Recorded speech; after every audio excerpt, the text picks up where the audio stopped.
شروع اللہ کے نام سے جو بڑا مہربان اور نہایت رحم کرنے والا ہے۔ السلام علیکم۔ 1000 سال تک جہنم میں رہنے والا شخص۔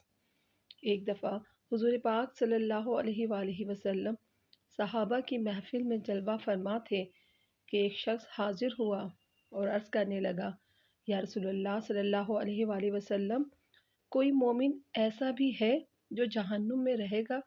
حضور پاک فرمانے لگے، ہاں، ایک شخص ایسا ہوگا جو جہنم کی گہرائی میں 1000 سال تک رہے گا اور مسلسل اونچی آواز سے پکارتا رہے گا، یا حنان و یا منان۔ ایک دن وہ اس قدر اونچی بلند آواز سے یا حنان و یا منان کہے گا کہ حضرت جبرائیل علیہ السلام جہنم کے قریب سے گزرتے ہوئے اسے سن لیں گے۔ حضرت جبرائیل علیہ السلام حیران ہوں گے کہ یہ کیسی عجیب بات ہے کہ کوئی مسلسل یا حنان و یا منان پکار رہا ہے۔ حضرت جبرائیل علیہ السلام اللہ کے عرش کے سامنے حاضر ہوں گے اور سر سجدے میں رکھ کر خدا کی تسبیح بیان کریں گے۔ اللہ فرمائے گا، اے جبرائیل، سر اٹھاؤ، اور جیسے ہی جبرائیل علیہ السلام سر اٹھائیں گے تو اللہ فرمائے گا کہ بتاؤ جبرائیل، کیا عجب دیکھا آج تم نے؟ حضرت جبرائیل علیہ السلام عرض کریں گے، اے ہمارے رب، میں نے جہنم سے آتی ہوئی ایک آواز سنی ہے جو کہ گہرے گھڑے سے لگ رہی تھی۔ کوئی پکار رہا تھا، یا حنانو یا منان۔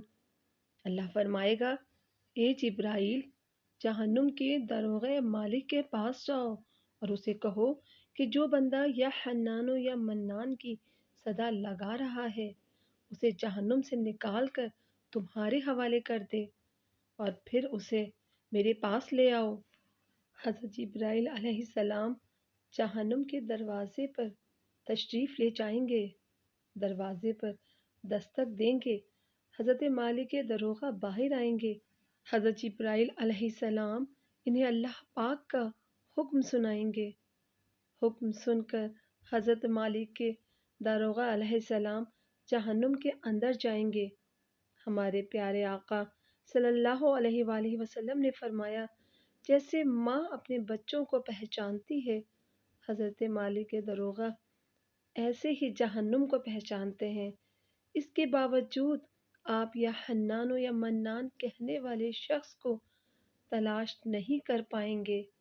باہر تشریف لائیں گے، حضرت جبرائیل علیہ السلام سے عرض کریں گے، اے جبرائیل، جہنم نے گہرا سانس لیا ہے، اس لیے کون سی چیز پتھر ہے، کون سی چیز لوہا ہے اور کون انسان ہے، اس کی پہچان نہیں ہو رہی ہے۔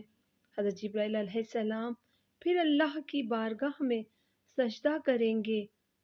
اللہ پاک ارشاد فرمائے گا، اے جبرائیل، سر اٹھاؤ، تم یا حنان و یا منان کہنے والے کو کیوں نہیں لائے؟ جبرائیل علیہ السلام عرض کریں گے، مولائے داروغہ جہنم حضرت مالک نے بھی معذرت کر لی ہے۔ کہتے ہیں جہنم نے سانس لی ہے، اس کی وجہ سے پتھر، لوہے اور انسانوں کے درمیان کوئی فرق نہیں بچا ہے، تو یہ سبھی جل کر کوئلہ بن چکے ہیں، کسی چیز کی پہچان نہیں ہو پا رہی ہے۔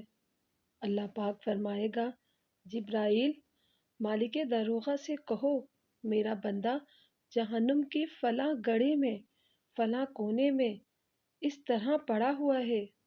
حضرت جبرائیل علیہ السلام جہنم کے دروازے پر جائیں گے اور حضرت مالک داروغہ کو یا حنان و یا منان پکارنے والے کا پتہ بتائیں گے۔ حضرت مالک داروغہ جہنم کے اندر جائیں گے اور دیکھیں گے ایک شخص ہے، اس کے پاؤں اس کی پیشانی کے ساتھ اور ہاتھ گردن کے ساتھ بندھے ہوئے ہیں اور جہنم کے سانپ بچھو اس کے ساتھ لپٹے ہوئے ہیں۔ مالک داروغہ حضرت اس کی زنجیریں توڑ دیں گے اور جہنم سے نکال کر حضرت جبرائیل علیہ السلام کے حوالے کر دیں گے۔ حضرت جبرائیل علیہ السلام اسے عرش الہی کے سامنے لے کر حاضر ہوں گے، سر سجدے میں رکھیں گے۔ اللہ پاک فرمائے گا، جبرائیل، سر اٹھاؤ۔ جبرائیل علیہ السلام سر اٹھائیں گے۔ اب اللہ پاک اس بندے سے فرمائے گا، اے بندے، کیا میں نے تیری بہترین تخلیق نہیں کی؟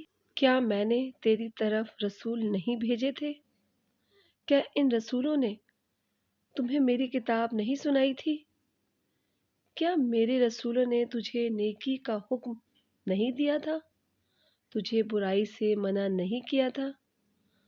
وہ بندہ ساری باتوں کو مانے گا، اقرار کرے گا، یا اللہ، تو نے میری بہت اعلیٰ تخلیق فرمائی، تیرے رسول بھی تشریف لائے، انہوں نے تیرے احکام بھی سنائے۔